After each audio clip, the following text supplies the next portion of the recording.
भूषाग। Welcome to Bhushag centre for excellence. So guys, आज की इस वीडियो में डिस्कस करने वाले हैं गाइस क्लास 9 साइंस एनसीईआरटी का guys chapter 4 structure of the atom.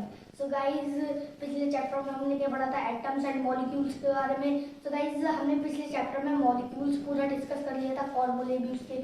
So guys, क्या था कि एटम्स, जब बहुत सारे एटम्स जब मिल जाते हैं तो क्या बनता था, जैसे मैंने आपको पिछले चैप्टर में बताया था कि कई सारे जब एटम्स जब मिलते हैं तो क्या बनता है, एक मॉलिक्यूल्स बन जाता है। और क्या आप जानते हैं कि बहुत सारे पार्टिकल्स मिलकर एक एटम बनाते हैं। अब देखिए, वो पार्टिकल्स होते कौन से पार्टिकल्स हैं? सब एटॉमिक पार्टिकल। क्या? सब एटॉमिक पार्टिकल्स। सो गाइस, इन सब एटॉमिक पार्टिकल से मिलकर क्या बनता है, एक एटम बनता है। सो गाइस, सब एटॉमिक पार्टिकल 3 टाइप के होते हैं। फर्स्ट होता है गाइस प्रोटॉन, सेकंड होता है गाइस इलेक्ट्रॉन, थर्ड होता है गाइस न्यूट्रॉन। तो guys, proton, electron, neutron.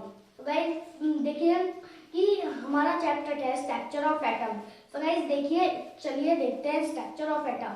So guys, 3 scientist थे, उन्होंने क्या बनाया था, स्ट्रक्चर ऑफ एटम बनाया था, कि स्ट्रक्चर ऑफ एटम बनाया था। चलिए, तो कौन कौन थे वो साइंटिस्ट? देखिए, फर्स्ट थे जे थॉमसन, फिर थे रदरफोर्ड, फिर थे गाइस नील बोर। गाइस देखिए, जे थॉमसन क्या, जे थॉमसन कौन है? गाइस जे थॉमसन क्या है, जे थॉमसन एक ब्रिटिश फिजिसिस्ट है। क्या है? एक ब्रिटिश फिजिसिस्ट है। गाइस, अब ये कब बॉर्न हुए थे? गाइस वाज बॉर्न इन 18 दिसंबर 1856। तो गाइस देखिए कि आप जे थॉमसन जो थे, उन्होंने कैसे स्ट्रक्चर ऑफ एटम बनाया।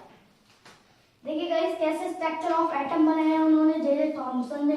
गाइस देखिए, पहले तो उन्होंने उनके माइंड में कैसे आया कि स्ट्रक्चर ऑफ एटम ऐसा बनाना है। तो गाइस, वो क्या कर रहे थे, एक दिन वाटरमेलन ईट कर रहे थे। गाइस, उन्होंने क्या देखा कि वाटरमेलन कैसा होता है, गाइस स्पेयर टाइप होता है। तो गाइस, वाटरमेलन के अंदर का जो गाइस रेड पार्ट जो होता है, रेड पार्ट को उन्होंने बताया प्रोटॉन यानी कि पॉजिटिव चार्ज। और गाइस, जो उसके अंदर की शीट्स जो होती है वो क्या बताई उन्होंने, वो होती हैं इलेक्ट्रॉन्स। इनके वाटरमेलन के स्ट्रक्चर को देख के उन्होंने एक स्ट्रक्चर ऑफ एटम बनाया, उनके माइंड में आया। तो गाइस देखिए, कैसा बनाया, वाटरमेलन की तरह। गाइस देखिए,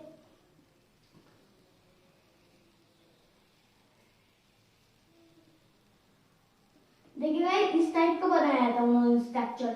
गाइस देखिए, स्पेयर टाइप है। तो गाइस, इसमें चलिए वाटरमेलन की तरह हम क्या ला देते हैं, सीड्स ला देते हैं। यानी कि कैसे सीड लाते हैं, मतलब सीड नहीं लानी है, इलेक्ट्रॉन्स लाने हैं। इलेक्ट्रॉन्स देखिए, यहाँ पे हमने इलेक्ट्रॉन्स ही ला दिए, इलेक्ट्रॉन्स है ये। गाइस क्या है, इलेक्ट्रॉन्स है। इलेक्ट्रॉन्स पे गाइस कैसे चार्ज लगा हुआ होता है, नेगेटिव चार्ज लगा हुआ है, इसलिए यहाँ पे माइनस लगा हुआ है। तो गाइस देखिए,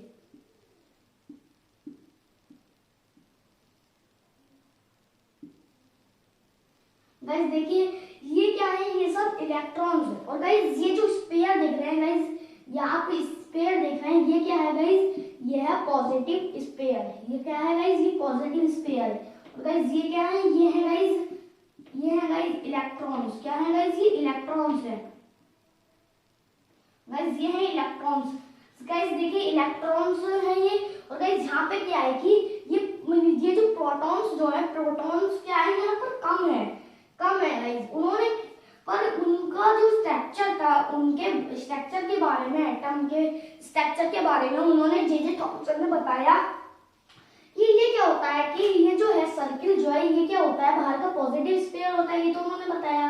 पर इन्होंने एक और बात क्या बताई, उन्होंने बताया कि ये जो होते हैं इलेक्ट्रॉन्स और प्रोटॉन्स या न्यूट्रॉन्स, ये सब क्या होने चाहिए, इक्वल होने चाहिए। इलेक्ट्रॉन और प्रोटॉन गाइस इक्वल होने चाहिए। सो गाइस, यहाँ पे क्या है, इक्वल नहीं है, क्योंकि यहाँ पे क्या है, इलेक्ट्रॉन्स क्या है, यहाँ पर ज्यादा है। सो गाइस, क्या है कि प्रोटॉन जो है वो कम है, इसलिए क्या है, यहाँ पर ये इक्वल नहीं है। सो गाइस, इनका जो स्ट्रक्चर ऑफ एटम है वो क्या है गाइस, वो सक्सेसफुल नहीं हुआ। साइंटिस्ट ने इसमें कुछ गलतियां बताई। अब उन गलतियों को सुधारने के लिए गाइस कौन आया, नेक्स्ट साइंटिस्ट आए रदरफोर्ड। क्या है गाइस? रदरफोर्ड। तो गाइस देखिए रदरफोर्ड कौन है? रदरफोर्ड गाइस एक फादर ऑफ न्यूक्लियर फिजिक्स, ये न्यूक्लियर फिजिक्स के फादर। और गाइस ये जो थे गाइस हमारे रदरफोर्ड जो है इन्होंने नोबेल प्राइज पाया था। कहाँ पर गाइस? केमिस्ट्री में नोबेल प्राइज इन्होंने पाया था। गाइस फिर देखिए ये जो थे हमारे जे थॉमसन ने कैसा प्राइज पाया गाइस? देखिए जे थॉमसन जो थे उन्होंने क्या गाइस? उन्होंने नोबेल प्राइज पाया किसमें गाइस? देखिए उन्होंने फिजिक्स में, उन्होंने कहा पर फिजिक्स में नोबेल प्राइज पाया। गाइस फिर देखिए कि ये जे थॉमसन और मैंने आपको बताया कि कहाँ और रदरफोर्ड ने कहाँ पर कैसे बनाया गाइस, कैसे उन्होंने गाइस नोबेल प्राइज पाया। गाइस फिर देखिए कि ये बॉर्न कब हुए थे? रदरफोर्ड बॉर्न कब हुए थे? बॉर्न गाइस कब हुए थे? देखिए गाइस कब हुए थे? 30 अगस्त 1871 में गाइस ये बॉर्न हुए थे। गाइस कौन? रदरफोर्ड। अब देखिए गाइस उन्होंने कैसा स्ट्रक्चर ऑफ एटम बनाया। गाइस कैसा बनाया उन्होंने स्ट्रक्चर ऑफ एटम? देखिए गाइस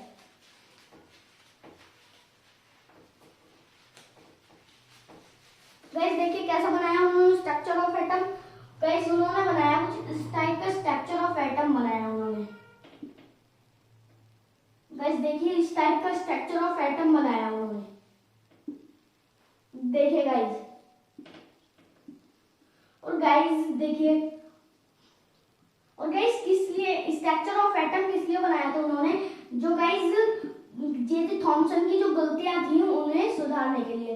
देखिए अब उन्होंने क्या करा, ये जो है गाइस ये क्या है? ये गोल्ड एटम है। क्या है गाइस? ये गोल्ड एटम है। क्या है गाइस? Gold atom. फिर देखिए गाइस यहाँ पर क्या करा उन्होंने? अल्फा पार्टिकल की रेस क्रॉस कराई। क्या? अल्फा पार्टिकल की रेस क्रॉस कराई। गाइस देखिए जब यहाँ से अल्फा पार्टिकल्स गाइस कोई अल्फा पार्टिकल की रेस क्या हो जाएगी कि डायरेक्टली देखिए चली जा रही है। देखिए और गाइस क्या हो रहा था कि कोई अल्फा पार्टिकल की रेस किसी एंगल में जा रही थी और कोई अल्फा पार्टिकल की रेस किसी एंगल में जा रही थी। जैसे यहाँ देखिए गाइस ऐसे जा रही है गाइस इस साइड से। और गाइस कोई अल्फा पार्टिकल की रेस क्या जा रही थी? कोई अल्फा पार्टिकल की रेस जैसे जा रही थी वैसे ही स्ट्रेटली आ रही थी, वापस आ रही थी। तो गाइस ये क्या थी कि जो वापस आ रही थी वो क्या हो रही थी कि उन्होंने बताया कि ये जो रेस जो थी वो डिफ्लेक्टेड हो रही थी, वापस आ रही थी। और गाइस कैसा आ रही थी? उन्होंने बताया कि स्पेस था यहाँ पे, इनके बीच में क्या था? स्पेस था, इसलिए वो इसे क्रॉस कर गई। गाइस यहाँ पे क्या था? यहाँ पे स्पेस नहीं था, इसलिए क्या था गाइस? वो वापस आ गई गाइस अल्फा पार्टिकल्स की रेस। गाइस रदरफोर्ड ने ये स्ट्रक्चर ऑफ एटम बनाया था। गाइस फिर देखिए कि गाइस ये तो मैंने आपको बताया रदरफोर्ड ने कैसे बनाया। फिर देखिए गाइस अब देखिए नील बोर ने कैसा बनाया। नील बोर ने गाइस पहले तो ये जान लेते हैं नील बोर है कौन। नील बोर कौन है गाइस? देखिए नील बोर जो है गाइस वो क्या है? Niels Bohr professor of physics, ये फिजिक्स के प्रोफेसर हैं। और गाइस जिन्होंने नोबेल प्राइज पाया था स्ट्रक्चर ऑफ एटम में। इनका जो स्ट्रक्चर ऑफ एटम था गाइस वो क्या हुआ? सक्सेसफुल हो गया। गाइस रदरफोर्ड और जे थॉमसन का क्या हुआ? सक्सेसफुल नहीं हुआ गाइस। और इनका क्या हुआ? नील बोर का सक्सेसफुल हो गया। सो गाइस देखिए कि उन्होंने ऐसा क्या बनाया था स्ट्रक्चर ऑफ एटम में जो उनका सक्सेस हो गया। गाइस देखिए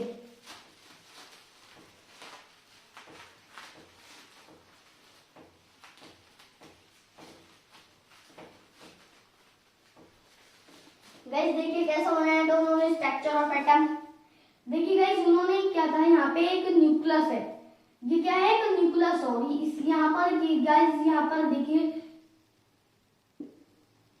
ये जो है गाइस ये क्या है? शेल्स है। क्या है गाइस? ये है शेल्स, या इन्हें हम ऑर्बिट भी कह सकते हैं, ये शेल है। सो गाइस ये क्या है? क्या है ये न्यूक्लियस है, न्यूक्लियस है ये, न्यूक्लियस है गाइस। गाइस NU भी लिखा है यहाँ पे, न्यूक्लियस है, इसका मतलब न्यूक्लियस हो गया गाइस। फिर देखिए कि ये जो थे गाइस उन्होंने क्या की गाइस, ये जो सेल्स थी उन्होंने उनका सेल्स का नाम क्या दिया, किन्होंने, नील बोर ने गाइस क्या नाम दिया इसका बनाया के, इसका दिया गाइस L और इसका दिया गाइस M, इसका दिया गाइस N, तो गाइस ये नाम दिया था। और गाइस इसमें K में कितने इलेक्ट्रॉन्स होते हैं गाइस, K में मैक्सिमम 2 होते हैं, L में मैक्सिमम 8 होते हैं, M में मैक्सिमम गाइस 18 होते हैं, N में 32 होते हैं। सो गाइस देखिए, तो गाइस देखिए कि मिनिमम कितने आ सकते हैं, मिनिमम इसमें 1 भी आ सकते हैं, 2 भी आ सकते हैं गाइस, मिनिमम 1 या 2 कितने भी आ सकते हैं गाइस। देखिए इसमें भी कितने भी आ सकते हैं मिनिमम, जैसे गाइस इसमें L शेल में गाइस 1 भी आ सकते हैं, 2 भी आ सकते हैं, 3 भी आ सकते हैं गाइस, 3 भी आ सकते हैं, 4 भी आ सकते हैं, 8 भी आ सकते हैं, 7 भी आ सकते हैं, पर 8 से ज्यादा नहीं आ सकते। यहाँ पे क्या आ सकते हैं मिनिमम, यहाँ पे 1 2 ऐसे भी कितने आ सकते हैं, पर यहाँ पे मिनिमम 8 आ सकते हैं, 8 से ज्यादा भी आ सकते हैं, पर 18 से ज्यादा नहीं आ सकते। और गाइस यहाँ पर क्या है कि यहाँ पर 32 है गाइस, 32 आ तो सकते हैं मिनिमम, पर यहाँ पर कुछ कुछ एलिमेंट्स ही होते हैं गाइस, यहाँ पर न्यूट्रॉन, यहाँ पर जो होते हैं गाइस ये N शेल जो होती है, कुछ कुछ ही एलिमेंट्स होते हैं जिसमें क्या होते हैं N शेल में गाइस, N शेल के इलेक्ट्रॉन्स होते हैं, कुछ ही इलेक्ट्रॉन्स एलिमेंट्स में होते हैं गाइस। फिर नेक्स्ट टॉपिक आता है हमारा गाइस, नेक्स्ट टॉपिक क्या है हमारा, देखिए न्यूट्रॉन, क्या है गाइस, न्यूट्रॉन है। देखिए गाइस फिर देखिए कि न्यूट्रॉन होते क्या है, न्यूट्रॉन क्या होते हैं, देखिए गाइस ये न्यूट्रॉन जो है गाइस, न्यूट्रॉन जो है ये क्या बनाया, डिस्कवरी किसने की न्यूट्रॉन की, पहले तो हम ये जान लेते हैं, जे चैडविक, किसने की, जे चैडविक। और प्रोटॉन की किसने की, ई गोल्डस्टन, ई गोल्डस्टन। और इसकी किसने की गाइस, इलेक्ट्रॉन की जे थॉमसन। सो गाइस देखिए फिर ये जो था गाइस, न्यूट्रॉन जो होते हैं, न्यूट्रॉन्स क्या होते हैं गाइस, न्यूट्रॉन का मास कितना होता है, प्रोटॉन के बराबर मास होता है इसका। गाइस ये जो होते हैं गाइस हमारे न्यूट्रॉन जो होते हैं, ये इनका सिंबल क्या होता है, इनका सिंबल होता है N, पर यहाँ पर क्या लगता है, कोई भी चार्ज नहीं लगता, ये N सिंबल होता है इसका। फिर यहाँ पर क्या होता है, कोई भी चार्ज नहीं लगता है इसमें, इलेक्ट्रॉन्स और प्रोटॉन्स में गाइस चार्ज लगता है, जैसे प्रोटॉन में लगता है पॉजिटिव चार्ज और इलेक्ट्रॉन में लगता है नेगेटिव चार्ज। गाइस फिर देखिए कि सेकंड नेक्स्ट टॉपिक आता है guys, how are electron distributed in different orbit और शेल। गाइस डिस्ट्रीब्यूट कैसे हो सकते हैं गाइस, देखिए इलेक्ट्रॉन कैसे डिस्ट्रीब्यूट हो सकते हैं अलग अलग ऑर्बिट में और शेल्स में। सो गाइस देखिए कि जैसे मैंने आपको बताया के शेल में 2 आ सकते हैं, के शेल में 200 आ सकते हैं, पर कैसे, देखिए जब यहाँ हम करेंगे गाइस, देखिए यहाँ जब हम क्या करेंगे 2 गाइस 2 लिखेंगे, देखिए यहाँ पे हमने 2 लिखा और क्या करा गाइस, 2 मल्टीप्लाई करी हमने, 2 मल्टीप्लाई 1 1 टू दी पावर 2 से हमने मल्टीप्लाई करी यहाँ पर। गाइस देखिए यहाँ हमने कैसे करी, मतलब कि 2 1 सा 2 और फिर क्या आया 2 1 सा 2, फिर 2 1 सा 2 और गाइस फिर 2 1 सा 2, क्योंकि यहाँ क्या करेंगे 1 से डबल बार मल्टीप्लाई होगी, इसलिए 2 1 सा 2, फिर 2 आया 2 1 सा 2, इसलिए क्या हुआ इक्वल टू 2 आ गया। फिर देखिए guys 2 multiply 2 to the power 2, यानी कि देखिए 2 2 सा 4, 4 2 सा 8 आ गया गाइस। फिर देखिए गाइस ये है 2 मल्टीप्लाई 3 टू दी पावर 2, 2 3 सा 6, 2 3 सा गाइस 2 3 सा 6। और गाइस देखिए गाइस यहाँ पे देखिए 2 3 सा 6 होते हैं, और गाइस फिर यहाँ पर क्या होगी 2 3 सा 6, 6 3 सा 18, गाइस यहाँ पर 18 आ गया। देखिए गाइस देखिए फिर यहाँ पर देखिए गाइस देखिए फिर 4 2 मल्टीप्लाई 4 करेंगे यहाँ पर हम, गाइस यहाँ पे 2 मल्टीप्लाई 4 टू दी पावर 2, यानी कि 2 4 सा 8, और गाइस 2 4 जा 8 होते हैं, 4 की दोबारा मल्टीप्लाई करेंगे, 2 4 जा 8, 8 4 जा 32। गाइस आ गया 32 भी। गाइस ऐसे आप देखिए कि डिस्ट्रीब्यूट कैसे कर सकते हैं ऑर्बिट और शेल में। देखिए कुछ एग्जांपल लेते हैं, जैसे हमने यहाँ लिया गाइस हाइड्रोजन का ले लिया, चलिए हाइड्रोजन का लिया, तो हाइड्रोजन कैसे, ये न्यूक्लियस, ये गाइस के शेल, और यहाँ पे हाइड्रोजन के 1 इलेक्ट्रॉन होते हैं, यहाँ पे हमने ये शो कर दिया। फिर आता है गाइस देखिए ये होते हैं हीलियम, हीलियम में 2 इलेक्ट्रॉन होते हैं, इसलिए हमने यहाँ 2 शो कर दिए। गाइस फिर देखिए कि यहाँ पे हीलियम के बाद देख लीजिए गाइस नियॉन, नियॉन में गाइस 10 इलेक्ट्रॉन्स होते हैं, इसलिए के शेल में कितने होते हैं 2 आ सकते हैं, इसलिए 2 आ गए, और एल शेल में 8 आ सकते हैं, इसलिए यहाँ पे 8 आ गए। तो 8 और 2 10 हो गए। सो गाइस हो गए पूरे इलेक्ट्रॉन्स। गाइस देखिए हो गए गाइस। फिर देखिए गाइस नियॉन, ये तो था नियॉन, नियॉन के बाद देखिए गाइस, नियॉन के बाद देखिए गाइस आर्गन का देखते हैं गाइस। आर्गन में गाइस देखिए, आर्गन में देखिए यहाँ पे 2, आर्गन में गाइस 18 इलेक्ट्रॉन्स होते हैं गाइस, इसलिए हमने यहाँ पर एल ली, तो यहाँ पर क्या 8 ही प्रेजेंट करेंगे।